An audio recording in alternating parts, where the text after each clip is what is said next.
നമ്മൾ പ്രായമായി കഴിഞ്ഞാൽ ശരിക്കും അച്ഛനും അമ്മേനെയൊക്കെ നമ്മൾ ശരിക്കും ഒന്നിച്ച് നടത്താനോ അല്ലെങ്കിൽ കിടത്താനോ ഒന്നും സമ്മതിക്കില്ല എന്ന് പറയാം നമ്മുടെ സൊസൈറ്റി.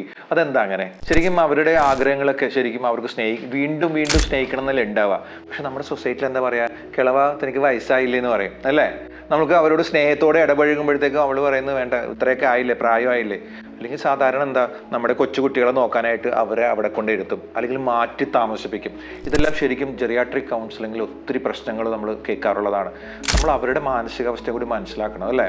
ശരിക്കും ജീവിതത്തിൻ്റെ അവസാന ഘട്ടത്തിൽ ശരിക്കും കെയർ വേണ്ട ഒരു സമയമാണ്. ശരിക്കും റൊമാൻറ്റിക് ആകാമല്ലോ ഒത്തിരി. നമ്മുടെ സൊസൈറ്റിക്ക് അങ്ങനെ ഒരു കാഴ്ചപ്പാട് ഒന്ന് മാറ്റണം എന്നാണ് ഞാൻ പറയുന്നത്. കാരണം ഇവരെയൊക്കെ ആയിട്ട് സംസാരിച്ചപ്പോൾ നമുക്ക് മനസ്സിലായത് ഒത്തിരി വിഷമങ്ങൾ അനുഭവിക്കുന്നുണ്ട്. പല വീട്ടിലും ഇതേപോലെ ഒറ്റപ്പെടലുകളാണ്. അച്ഛനും അമ്മയും ഉണ്ടെങ്കിലും അവരെ മാറ്റിയാണ് കിടത്തിയിരിക്കുന്നത്, മാറ്റിയാണ് താമസിപ്പിച്ചിരിക്കുന്നത്. അതൊക്കെ മാറ്റണം. ശരിക്കും അവർക്കും ജീവിക്കണം. അവരുടെ ജീവിതം തീർന്നിട്ടില്ല എന്ന് നിങ്ങൾക്ക് മനസ്സിലാവണം. ആ റൊമാൻറ്റിക് കോമ്പറ്റബിലിറ്റി അവർക്ക് അവസാനം വരെ കൊടുക്കണം.